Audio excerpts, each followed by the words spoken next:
it's me, Vera, and welcome to Stitch of Fate, a Vampire the Masquerade V5 podcast. Since we'll be portraying vampires who have left their mortal lives behind, expect that we're going to do bad things that deal with difficult themes and content meant for an adult audience. This content may include, but is not limited to, body horror, drug use, murder, gore, extreme emotional situations, and graphic images. Remember, don't hold those actions against the players, just the characters. Take care of yourself, mortal, and take a break if you need it.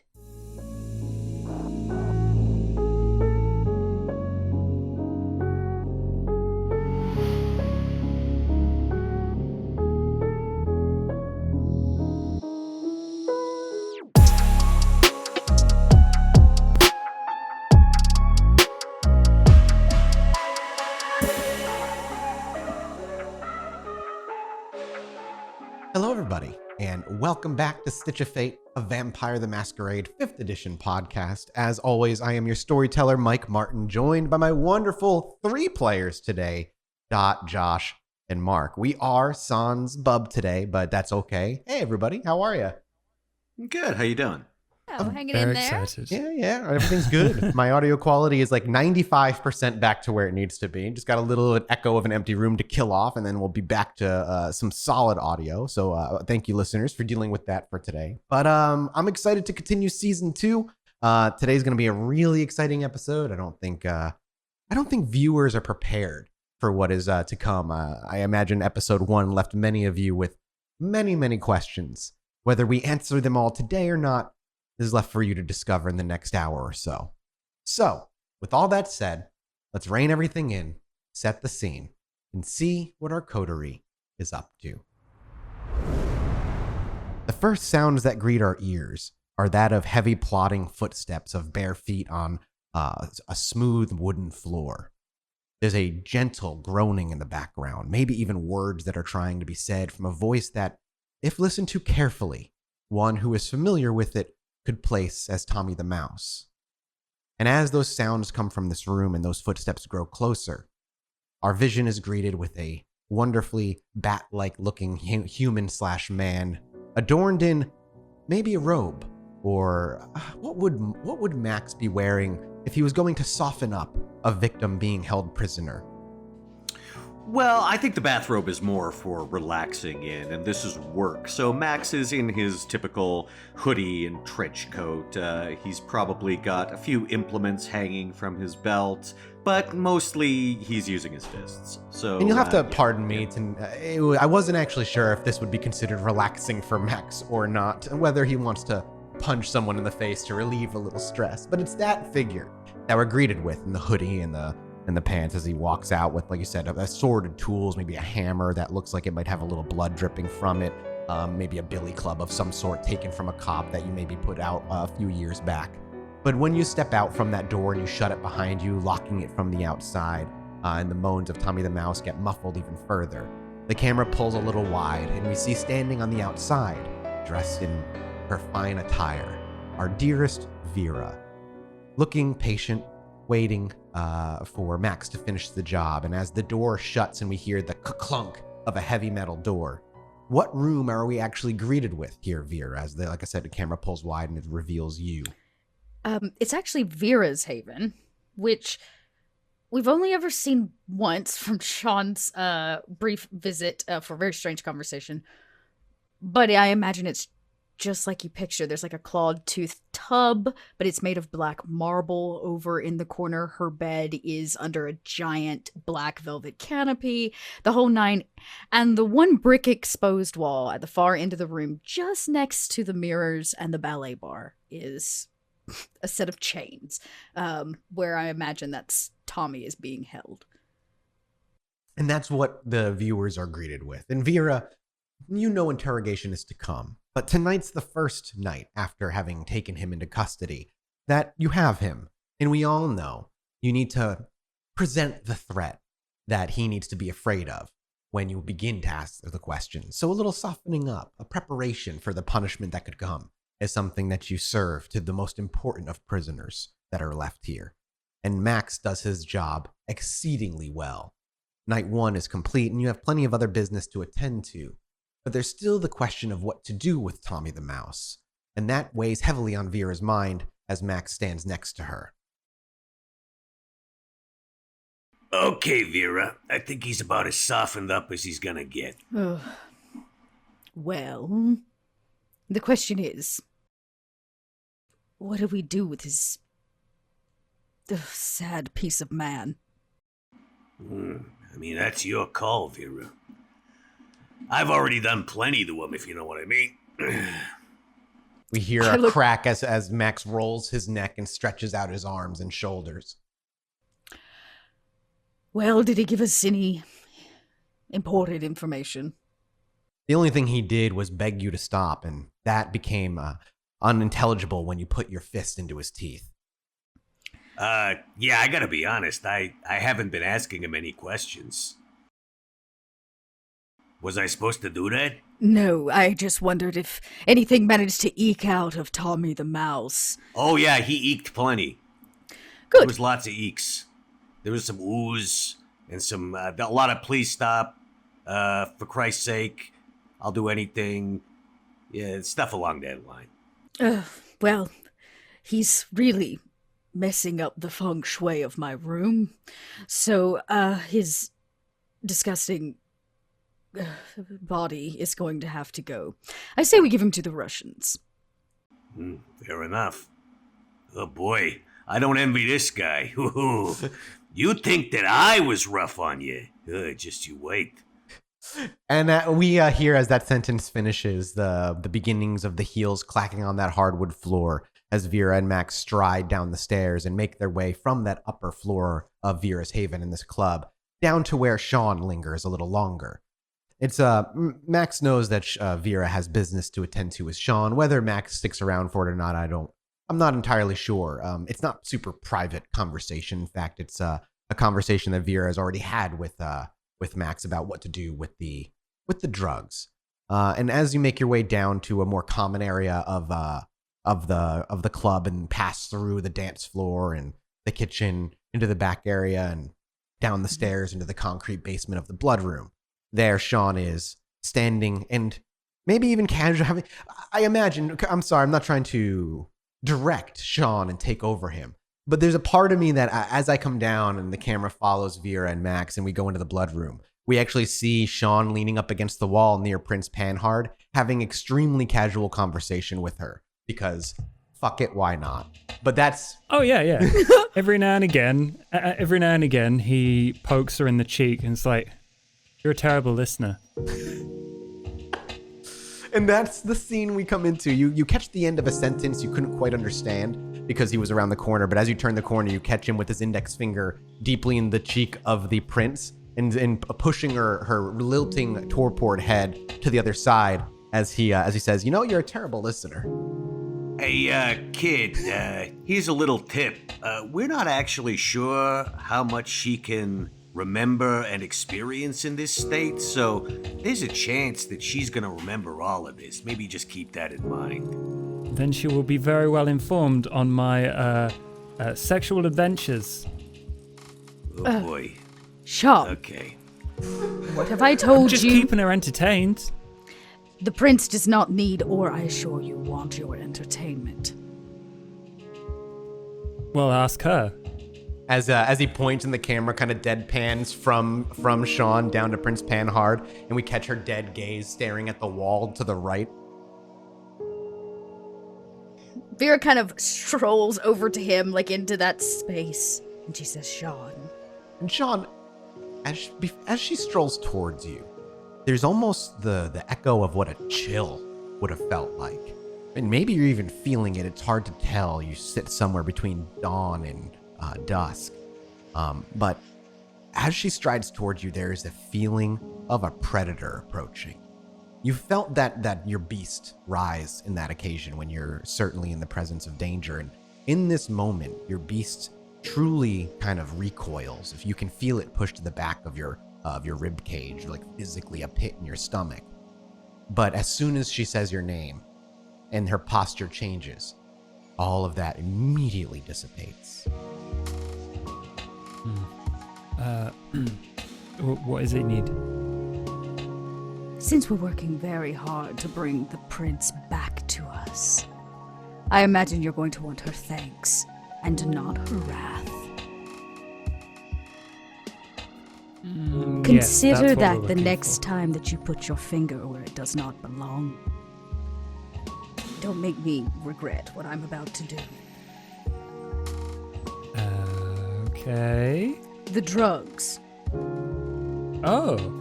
As Sean perks up and that sense of predation even further falls away like water on a duck's back. Huh, yeah, that got his attention. Seems to be the only thing that brings him to attention. Yeah. We are going to return all but one brick. Ooh, the Russians not gonna like that. It's okay. We're trading it for, say, another brick. Called Like through the window or? Tommy. Oh. Okay. I would like you and your friends to take that brick and do whatever it is you do on the street to sell it. Okay. If you turn a proper profit, maybe there will be more. Cool. It's you seem hesitant. You know this is like I don't know, asking a printing press to make papers, right? You're not a printing press or that reliable. Prove me wrong. Okay, I will. I'm gonna get out there. I've got credentials, is all I'm saying. So trust your Sean, and I'll get it done. Sean is Yeah, not. I think we can trust this kid to sell drugs, Vera. It's kind of what he does. My fear is that he and his friends will use them all. Like I said, proper profit. Prove me wrong. I will. And I'll only use a tiny bit of them to just check what I'm dealing with beforehand. Hey, Nobody get me amped up. Nobody said you couldn't wet your beak, but just don't gobble them all down, right? I will try not to. And with this, No, that was a joke. That was I won't. Just seeing what I'm working with. Wonderful. When it's all done, I'd like to meet your friends. Well, you met the guy with no pants, right? That's one. Okay. On that note, I'm gonna excuse myself. Have fun, Vera. I gotta go check on Sam. Yes, since that's the first time Vera's heard you talk about your ghoul rather openly. Huh? You Yeah, well, he's a good kid. I just, I want to make sure he's still all right. He's on the mend, for sure. It was a close call, though. Okay, when you're done, come back. I have something I want to show you. Fair enough. and Max strolls out of the blood room casually, off to go check in on a rather favorite piece of property, the camera might say. But the camera still lingers with Vera and Sean, as Sean spins on his... I just want to make it clear, I wouldn't say that. Favorite piece of I'm gonna go check on my friend. As the Camarilla might say. As the Camarilla might say. Yeah, well, they say all kinds of things, but I don't say that. No, Max is very fond of those he keeps in his employ and personal relationships. But the camera lingers with Vera and Sean in this room as you see Sean spin rather bubbly as he takes a few steps over to where the cocaine is rather neatly stacked by the feet of the prince, where Duke would usually run his numbers. Duke is not to be found down here, however. He's off on business tonight. to speak with those contacts within his police force, and maybe a few others. But Sean reaches over, grabbing one of the top bricks and tossing it as it spins in the air, catching it in his other hand. And he's turning back to Vera with an excited, giddy look on his face. Duke would tell me this is a risky investment. And he would be right. People get shot on the streets, you know that, right? Yes, I'm aware. Yeah, so there's risk, but it'll be worth it when I bring back a whole bunch of bills. Vera just kind of looks at you deep, like, I swear to God, if money does not come back from this. All right. Mathas has no idea how much a brick of cocaine is worth in any way. So, I have no idea what kind of money to make off this thing.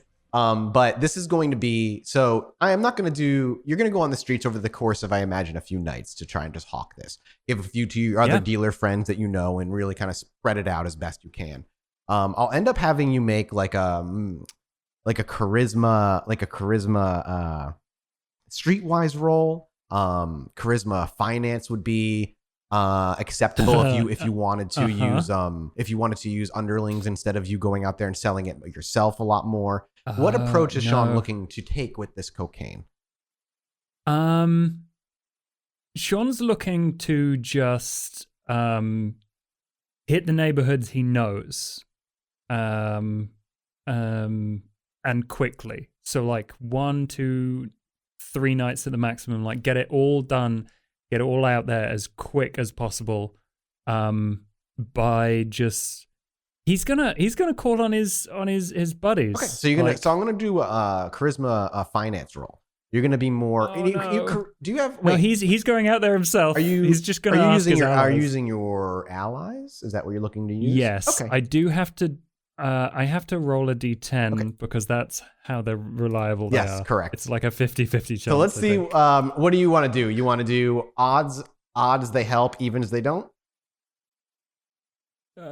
Sure. All right. Well, you said it's 50-50, right? Odds they help. Yep. Okay. So you rolled a 3. Yeah. With a 3, that's exactly what you need. And those that you're in your in-play are rather free tonight. One of them was kind of deep in a not a binge session. What's the word? The K-hole. Yeah, but like, what's the word when you're like doing drugs for like 3 days? Bender. A bender. Yeah, one boy's in the middle of a bender. So he's unavailable, but a few are there for you. And are happy to help you out. And when they approach, and a few of them get a bit of the product in their hands, there's a genuine surprised look as they go through it, and they even taste it on their tongue a little bit. Even one of them looking up and be like, "Holy shit, this shit is pure as hell." Yes. Where the hell did you get this? I got it from a very good friend of mine. And if you don't want to end up 6 feet under, then you're going to have to fucking get it out there on the streets, bring the bills back to me, I'll give you a cut, you spend it on whatever you want then. Okay, we clear? Can I get a charisma leadership roll, please? Oh, no. Oh, my boy Sean trying to be a leader. Remember, you can rouse the blood if you'd like and get an extra 2d10 added to this. I think Thin Bloods only get 1. Ooh, okay, well, they get stuck with the bonus, old school. I think I will. Okay, you do not get hungry. Hungrier. Oof. 1 hunger success, though that. You could willpower and re-roll 3 dice. I will. 3 successes is more than enough for what you need for this particular task. They're going to head out, and they're basically going to, I'm going to make a roll for the group of them, but they're going to get a bonus +1 die because the purity of the cocaine is going to be, convince others to pay a higher price for this thing. So that's what's going to happen there. I'll make a roll real quick right now. 1, 2 successes. I mean, they're not looking for a hard task. This is considered pretty average, and with the pure cocaine, selling it is not going to be all that hard. So they'll be gone for a while. You'll see how much money they get when they return.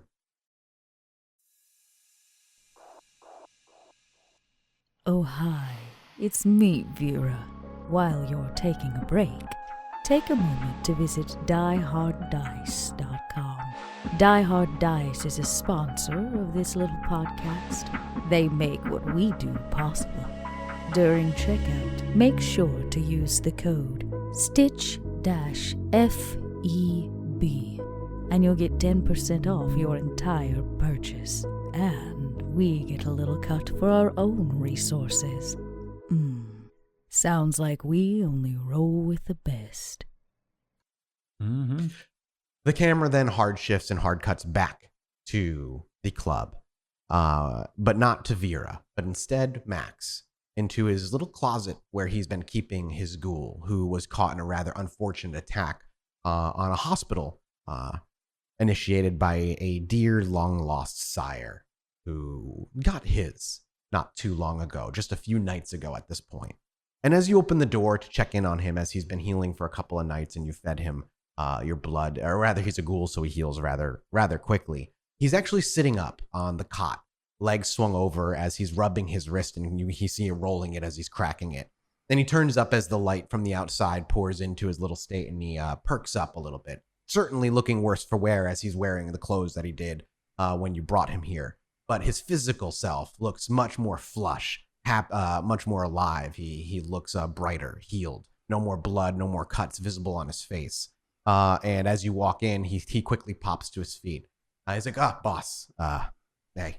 Hey, Sam, what's the rumpus? Feeling a whole lot better. I don't know. I don't remember what even fucking happened. I just remember a loud rumble, and suddenly I was out in darkness. Well, let's put it this way. You got caught in the middle of something. And he looks, when you say that, he looks to you with genuine worry. And you've had plenty of conversations with him in the past about this kind of life and what it entails, especially being kind of a food hookup like this. But this is the first time he's gotten caught into the crossfire. And it's at this point you realize it's clearly made real for him, the look of concern on his face. And as he looks to you for a few moments with genuine, just a fear, his sight breaks from you. It looks to the ground, and he shakes his head, and he's like, "No, I know you gave me warning, but Jesus fucking Christ, man." Yeah, it's a little worse than that, Sam. I know I told you that, in this life you can make enemies and whatnot, but a problem that I thought had been settled a long time ago looks to have reared its head again. And that's what happened. Yeah. There. Yeah. He slowly shakes his head and he goes, "Max, do you know how many people fucking died in that attack?" A lot, kid. A lot. And he was what? Trying to get to me? Trying to kill me? And it's almost as though that sadness kind of transitions to a puzzling look as he slowly begins to actually piece together why the attack occurred and the loss of lives that happened because he was simply there. It wasn't you, kid. It was me. This is on me. That piece of shit Gustav, he just wanted to send me a message, and he didn't care how many people got hurt in the process. He wasn't going after you specifically, but yeah, he knew that the hospital was where I got my blood from. Sam genuinely looks to be processing all of this. His eyes are darting back and forth, his head subtly going and shaking back and forth. As you take it, as you speak to him, he nods a few times, clearly acknowledging that he's taking it in and listening to you. And as your sentence runs its course and it finishes falling from your mouth, he looks up to you, and you're not sure if he buys it or not. You're not sure if he believes fully the words that you say or not. But he nods and accepts it vocally, at the very least. And there's more bad news. I managed to get in some licks on Gustav. Hell, for as far as I knew, I blew his junk completely off. He's gonna be resting up from that for a while, but he's still alive. You took me back here. They're not gonna have found my body in the rubble. If I go back, is he gonna come back? I don't know. It could be. I mean, I'd be lying if I said it was completely safe to go back to the hospital. I mean, you're gonna want to come up with some kind of cover story. You hit your head, you were sick at home, so you were never there, whatever. Yeah, he kind of shakes his head as the gaze breaks from you. I don't want to go back if he's gonna do it again. I don't want to be the. But then, but then, what use do I have? I don't know what to do, Max. Yeah, it's a tough situation. I understand that. Look, I've still got enough blood to last for a while. You might want to think about transferring to another hospital. I know this one is conveniently located, but that's an option. He nods frantically as he still looks to be thinking. Then again, he might think he did his job, right? And if you go back there, maybe that's the last place he's gonna hit again. I gotta be real, man. I'm in over my head. Whatever you tell me to do, I'm gonna do. My life isn't I live with my sister, for Christ's sake. I'm not into the crime thing. I mean, the benefits that this situation that I have with you it's allowed me to work the hours I need to pay for her medical bills, but the cost, I didn't think it was going to be this bad, man. I didn't. So you tell me what to do. You tell me what to do and I'll do it. And I trust you, all right? I'm still alive, right? Okay. I think let's go with the original idea for now, all right? You talk to your sister. Obviously, she's gonna know you weren't at home. Come up with some kind of story for why you weren't around, all right? Yeah. You could say that maybe you were in the blast and you wandered away, you had a concussion, you didn't know what was going on. Okay. Yeah, okay, I'll do that. And maybe I'll stay with my sister for a few days, really just kind of you settle the story, right? Make it believable before I make my face known back at the hospital or something. Yeah, that might be best. Okay. And listen, kid, if you want out, that's an option. He chews on his lip when you say that, but doesn't give you a yes or no. He says okay, and reaches for wherever his cell phone may be. And as he looks to walk by, he's like, I'm just gonna call a cab, and I'm sure my sister's worried sick. Yeah, maybe don't call a cab to this address. It actually registers with him, and he's like, oh yeah, I'll walk down. I'll walk out a few blocks, and I'll call a cab. Thanks. Maybe just the hail one, huh? Yeah, sure. And he closes his phone and pockets it. He walks by you and stops, short for a moment before turning back and meekly. Thanks. I think. I don't know whether this is something I need to be mad at you for or not, but I'm alive at the very least because of you, so thank you. Kid, if you want to be mad, it's my fault, so... what's me being... Let's not mince What's words. being mad gonna do? And he just kind of shrugs. Thank you for saving my life. Take care, Sam. I'll check in. I have his sister's Yeah, you would have his too. sister's address. It's really downtown, just in a big high-rise, a big apartment on the 7th floor. You've actually been there before, and it's a small place. They do not have great means, and his sister is unable to actually work due to an illness that she has, and he very much takes care of her. Max actually gives him some of the petty cash that he's got. So as he's walking away, you actually call out and stop him short, and he pulls back and he looks over his shoulder. He's like, "Yeah, what's up?" Yeah, here. This might help things a little bit. Big wad of bills. You reach into your hoodie pocket, and like you said, you kind of pull out money. Some of it you took off of Tommy the Mouse's body. Some of it, like you said, petty cash of the club. And you hand him a stack of bills, and his eyes widen. What? This? And he kind of starts flipping through it. This is last me a month. Yeah, it's just so you don't gotta worry about things for a while. Are you sure? Yeah, of course. Don't worry. Okay. Thanks. Thanks, Max. Wow. And he just kind of turns and he walks away. Max, what's your humanity at right now? My humanity is 7. Okay. I'm not going to pop you to an 8. If you were at a 6, I might have raised you to a 7 in that moment to see Max do that. But it's just a reminder that Max is just much more human in a lot of ways than his outward appearance leads on. And as Sam walks away with much more of energy and a pep in his step than he was initially and starts counting the bills, and you can even like hear him swearing to himself as he walks up the stairs, like, God, mother, oh my God. And he makes his way out. We see Max, as you no longer hear Sam.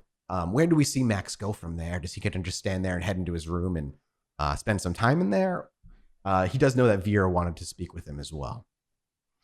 Yeah, he'll rejoin Vera. Sure. And the camera will stick with Max, following it back up the stairs. Would Vera be back in her haven, or would she be in the blood room? Or would she be elsewhere? Not to place her anywhere specific. So Sean's gone. She might have gone back for Tommy. We've got plans for him. Sure. And if you made your way up, so you're back upstairs, you're checking in on him, he'd be unconscious, bleeding profusely from his mouth and hanging from chains, his wrists limp and just barely on the balls of his feet so that he doesn't completely suffocate. But he is unconscious, and you can hear Max arrive before you see him arrive. Vera kind of like waves you in. She's just looming over Tommy's, pulverized like body. And very corpse looking indeed. Yeah, what's up, Vera? Vera kind of tips her head, looks at him back and forth. It's kind of like art, isn't it? Yeah, I suppose so. Yeah, kind of Hieronymus Bosch. I have something for you, Max. Yeah, what might that be? We've been at this for a very long time. How long has Max been living with Vera now? 10 years, right? 10 years? Yeah, a little over the now? destruction of his haven was Halloween night. So that was like about a week 2010, ago. so We're yeah. in early November in the timeline right now. So yeah, it's been with Vera for 10 years. But even before you were here, we were doing this thing together. We were working together. And I am unhappy with Gustav. You could stay as long as... Yeah. Yeah. Well, imagine how I feel. Well, imagine 2 shots to the crotch was an exclamation of how you feel. But... That was my opening statement, I'll put it that way. Well, I know that you may have taken his crotch, but he took a lot more from you. Yeah, he sure did. I have a friend. He's a strange fellow, a taxidermist, in fact. He's a bit off the books, we'll say. He came across a creature. One that he felt might be of interest to me. Vera kind of walks over behind her dressing screen, and you see her kind of flip a scarf back, a silk scarf, like she's uncovered something, and she removes a pet carrier, like a steel cage pet carrier, and inside of it is kind of a hairless Sphinx cat, all wrinkly and pink, and just ugly in the most adorable way. And she says, for whatever reason, someone wanted this one stuffed. Now, I know I'm a softie at heart and all that, but Gustav, he took a lot from you. And since you've been living here, this very empty club has felt kind of like a family. And what's a family without a pet, yes? The cat slowly kind of is sticking its paw up against the cage. Its claws are pushing past the metal grate. And there's a genuine, a desire from this cat to be let free from this metallic cage. Yeah, this little guy's for me. Max opens up the cage door. We watch as Max leans forward and with his long pointed nails and monstrous-like fingers pinch the gentle lock on the cage to loosen it and pull free the metal. And as it squeaks and swings open, the hairless cat quickly makes its way out and rubs up against your arm without a hesitation whatsoever, you being the one to free it from its cage. There's a loud purring noise emanating from its chest. He's so weird. I love him. There was something about the wrinkle of the brow that really reminded me of you. It doesn't take long for the Sphinx cat to find a particular sharp, scaly ridge on your wrist that it feels and enjoys rubbing up against on its smooth skin, and it continues to rub back and forth. Max takes one of his claws and just sort of draws across the palm of his other hand and lets some blood pool in his palm and puts it down for the cat to lap up. I'm gonna call him Max Jr. It seems appropriate.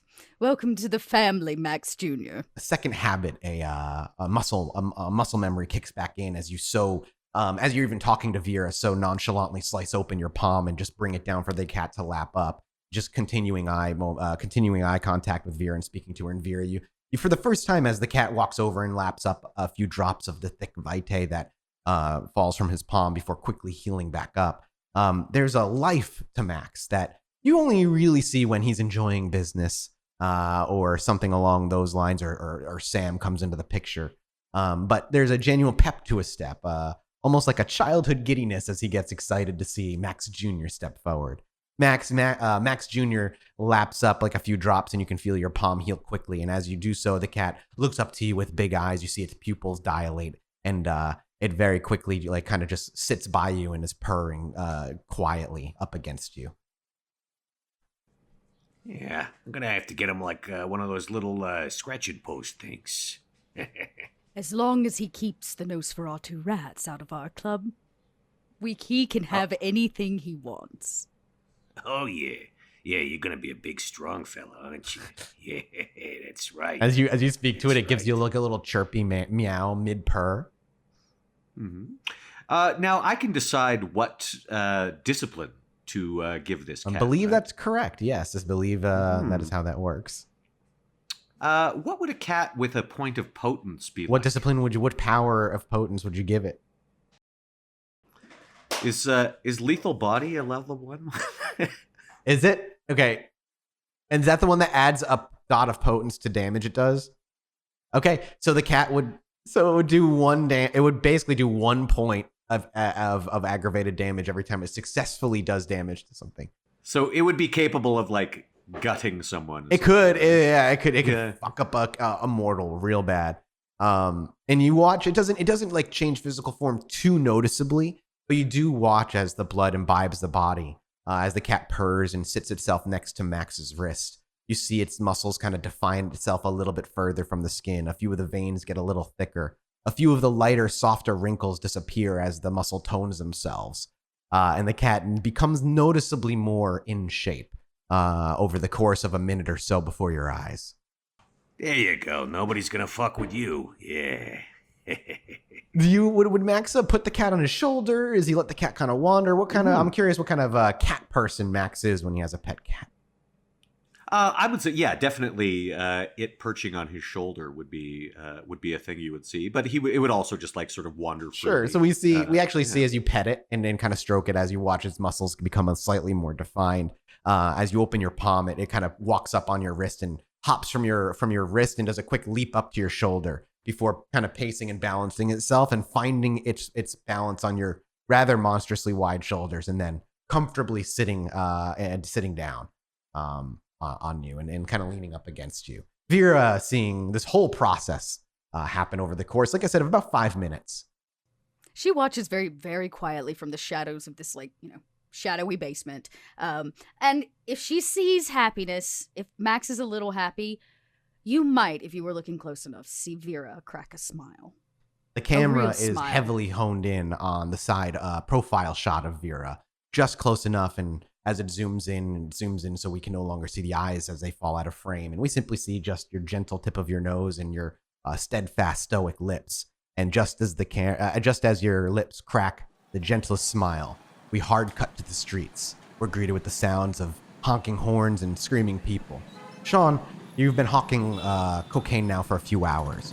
Could I please get a charisma streetwise roll from you at a +1 because this cocaine is great, and if you have any specialties that would apply, feel free to do so. You have, and you're muted before you talk. A pickpocket? Does that count? I mean, if you want to steal money off of people, if you're trying to also steal, but then we're looking at another type of roll here. Can do. He's not going to pickpocket anyone, but he is going to keep an eye out for Tommy's people and the Russians. But he's also gonna as he makes a few sales on places he knows, after a while he moves to a corner that lets him watch the Elysium that he went to, where he met some of the other people. Sure. From the Society of the Night. Out of curiosity, is there anybody in particular that dear Sean is looking for here? Is hoping to catch maybe like C at Elysium. He, I think, is just looking for.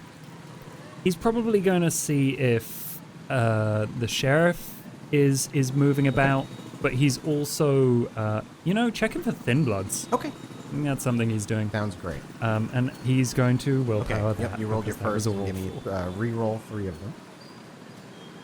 So a total Okay, of that's 4. That's 4 better. successes. You sell a great deal of this cocaine at a very, very, very good price. We will simply say, because I have no drug knowledge in terms of cocaine prices, you make a hefty profit off of what you have. And those that were selling for you when they returned that night also made a pretty hefty profit, even after taking their cut of the money, which I imagine is an enormous amount, but a good amount to keep them happy. Vera, as far as Sean is concerned, this is as best as they could have done in the areas that they have access to. Because if you end up going and selling in richer areas and stuff, you're dealing with territories of higher up gangs that are not going to take well to independent dealers walking in with a brick of cocaine that may have been taken from that somebody. So do we of more get importance. a one-time use resource kind of a thing for this, or? Yeah, I'm happy to give you. We'll say you made a one-time use for 1 brick of really good cocaine. You got 2 dots of resources in liquid money to use as you see fit. I give 1 of those dots to Sean. Okay, so that's going to be Sean's cut when you return. We'll get to the Vera thing in a second because he's still outside. He's just collecting the money. I want to just make sure he sees something in Elysium before we move to the club.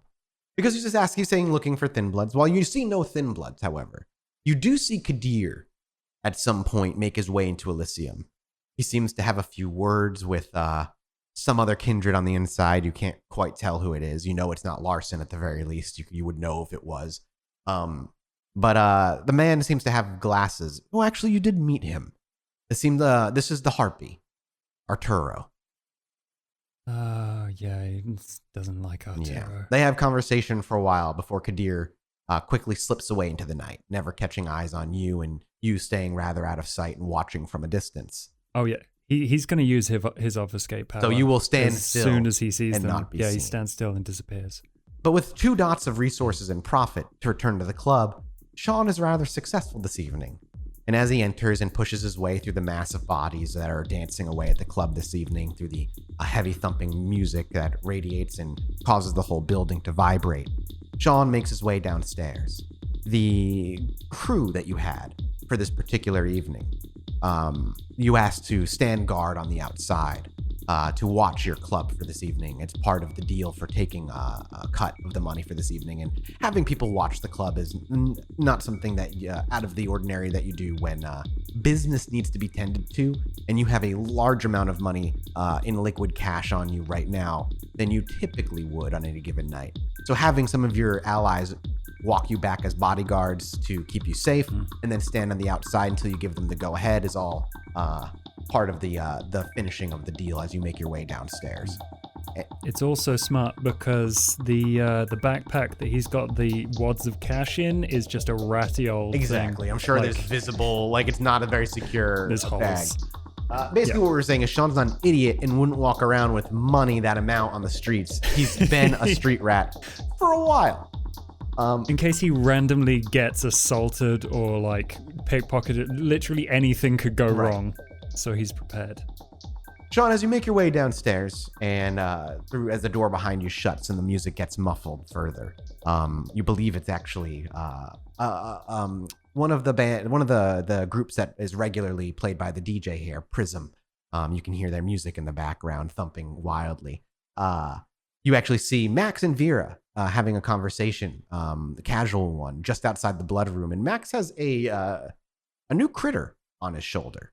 However, Max and Vera's conversation is cut short as they heard the door open and shut, and waiting to see who walks down the stairs. And you can hear I imagine Sean goes down the stairs in that very kind of quick, shuffly manner, all the way down the stairs, and you can recognize that sound as he becomes visible to the both of you. Oh, hey, Max, you got a long-lost brother? This is Max Jr. Oh. No relation. Hey, look at this little guy. All right, I gotta go find him a box to shit in. Yeah, well, don't we all? The bag. Vera, the bag. Here's the bag. He quickly unshoulders a bag, and it kind of sags with a heftiness that a loose bag that's this old would have with this much money in it. And he quickly hands it over with one hand. Vera, as you take it from him and unzip the top of the backpack and quickly pull it open and look in, there is a hefty amount of cash in here. Not all of it is organized. It's a lot of loose bills and stuff, but the bills are big. Vera looks in the bag, looks at Sean, looks back in the bag, closes it up, hands it back, and she says, well, actually she can't because are we on the club floor? No, we're in the basement. We are in the basement? Okay. Yep. She says, well, count it. Keep half for yourself. You kidding? Do I look like I'm kidding? No? Take a proper finder's cut. Oh. Your friends seem to be better at running drugs than security. Yeah, they got their good days. Yes, So. is that arm or leg day? Because they skip both. First of all, Yeah, Sean, that's a lie. They it's shoot true. things into their arms all the time. Every day's true. arm day. Every day's arm day. But also, they have a pretty good, consistent ass day because they spend most of the time on it. True. Well, that being said, I am going to deliver Tommy to the Russians. If you two would like to join, you're welcome. The rest of this money, I have a thought. Yeah? We need fresh security. Well, my mates are going to get cold standing outside there, so yeah, probably. And we wouldn't want that. And as Vera says, we wouldn't want that. And the three of them begin to walk their way up the stairs. We softly fade to black, but sounds continue, changing from muffled music to genuine casual conversation about Call of Duty from the last night before. The camera fades back out to hear the cars rolling by, and two of Sean's buddies guarding the back door of the club in the alleyway. They're having, like I said, a bit of a conversation. We can only see their feet from here. And as we get a close in on these worn-in sneakers of one of the two of his buddies standing out back, guarding the door, very quickly, as though it just appears behind the feet of the others. Dressed shiny, polished black shoes and perfectly fitting black pants appear. There's a quick what before it's cut short, and there's a gurgle. Blood spatters onto his own feet before his body crumples to the ground. And very quickly, again, those feet disappear and appear in front of the others, just a little bit further beyond. We don't hear any struggling, though we do hear a quick breathy moan, before eventually he too crumples to the ground. The black dress shoes and pants stroll casually to the back door, swing it open, and step inside. The camera lingers outside as we watch the door shut close and we hear a click. And then on that click, the screen cuts to black. And we will return next week with episode 3 of Stitch of Fate. Thank you for listening, everybody, and I'll see you next time. Goodbye.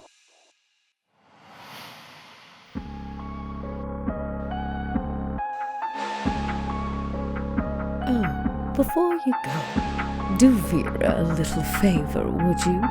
Break out that Masquerade breach in your pocket and follow us on Facebook and Twitter at Pod by Night or Stitch of Fate. Make sure to leave us a little 5-star rating and review, would you? And if you don't, well, I guess I'll just have to send Max after you.